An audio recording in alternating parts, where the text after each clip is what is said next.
با صبر و شکرگزار باشید.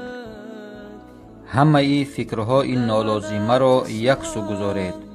به گوشه خاموشی روید، آرام باشید. آرامانه یک مرتبه به حال و احوالتان نظر کنید.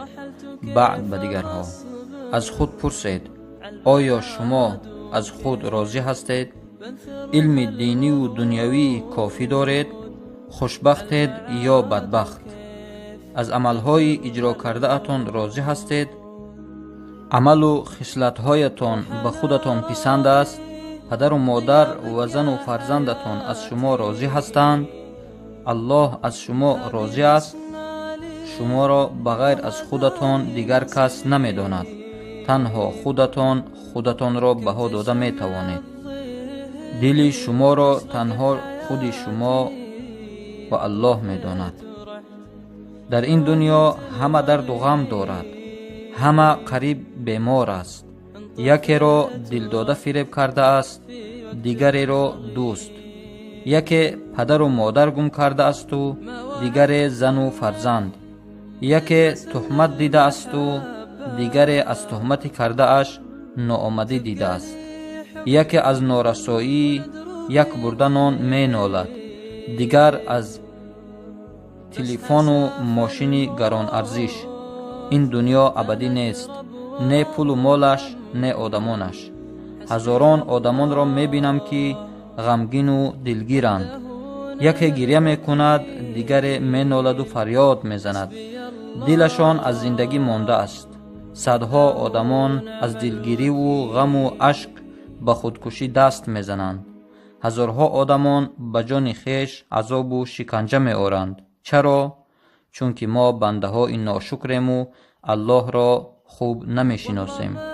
با گریه و ناله و غمگین شدن کار آسان نمی شود. یا خوشبختی می آید، به یک کس نقل می کنید، اما باز بعد اندک وقت خیانت می کند. باز شما غمگینید. الله از تو چیزی را نمی گیرد. اگر گرفت به جایش صدها مرتبه بالاتر از آن را می دهد. اگر صبر کنید و اجر نیک را از الله امیدوار شوید، واقعاً به آن نائل می گردید. رسول اکرم صلی الله علیه و سلم از زبان الله در حدیث قدسی می فرماید: کسی را دوست داشته اش را بگیرم پس صبر کند، از برای او جنت است. دوستان عزیزم، در این دنیای دو روزه هیچگاه غمگین و ضیق نشوید. درد و آرمان خود را تنها به پروردگار بگویید. اگر کسی قلبتان را شکست، پس روح افتاده و دلگیر نشوید، زیرا الله سازنده این قلب هاست. آیا از فقیری و ناداری و کمبغلی کمبضاعتی سرگردانید؟ پس الله رزق رسان ما و شما است. الله مهربان است، یگان نفر بی رزق نمی ماند.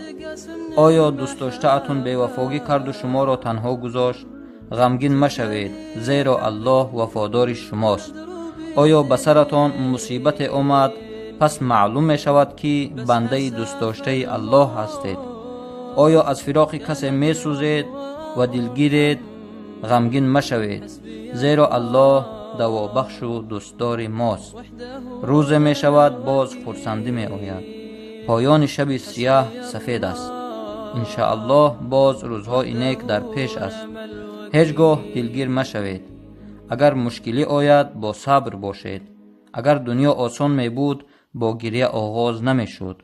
کوشش کنید به ضربه های حیات با خنده جواب گفته باشید. همیشه صبر را پیشه خود انتخاب کنید، زیرا صبر عامل سعادتمندی است. مشکل ترین کار برای انسان این مبارزه با آرزوهای نفسش است. نفس انسان مثل بحر است، نه سر دارد و نه پایان. انسان میخواهد همیشه در حیاتش بردبار و کامیاب باشد، اما هیچگاه نفس خویش را قانع کردن نمیتواند، چون که نفس انسان سیر نمی شود. حرکت کنید تا غالب نفس خویش باشید. صبور باشید. صبر در شریعت معنای نگاه داشتن نفس در انجام دادن کار یا دوری جستن از کار برای به دست آوردن رضایت الله تعالی را دارد. عزیزانم، بیایید شکرگزار باشیم و به قدر هر یک نعمت الله برسیم. برای این که زندگی را بهتر فهمید باید به 3 مکان برویم: بیمارستان، زندان و قبرستان. در بیمارستان میفهمیم که هیچ چیز مهمتر و ارزشمندتر از تندرستی نیست. در زندان میبینیم که آزادی از همه گرانبهاترین دارایی شماست. در قبرستان درک میکنیم که زندگی ارزش ندارد. رسول الله صلی الله علیه وسلم گفتند 2 نعمت است که مردم در اون فرو رفته هستند.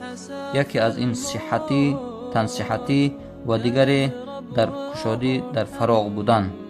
زمینی که امروز روی آن قدم میزنیم فردا سقف بالای ما خواهد شد.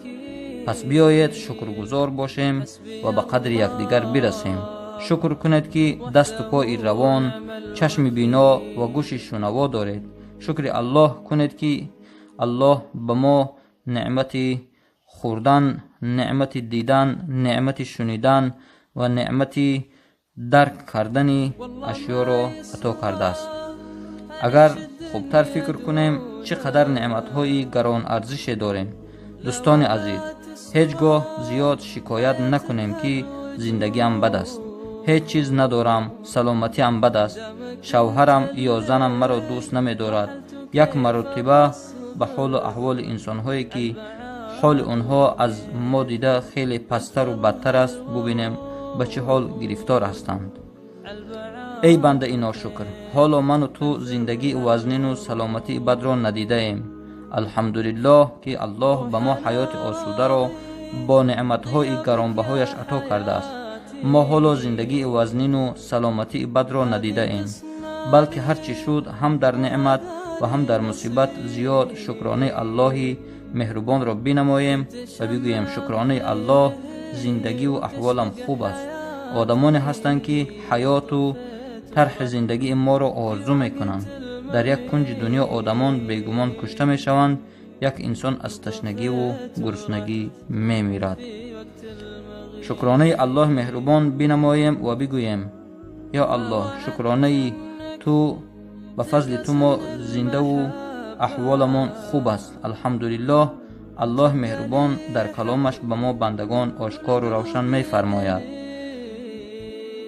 اگر شما به نعمتهای داده من شکرانه کنید، شما را از نعمتهای زیادتر و زیادتر باز هم غنی می گردانم، و اگر کفران نعمت کنید به شما عذاب سخت است. و صلی الله علی خیر خلقه محمد و آله و اصحابه اجمعین. و السلام علیکم و رحمت الله و برکاته.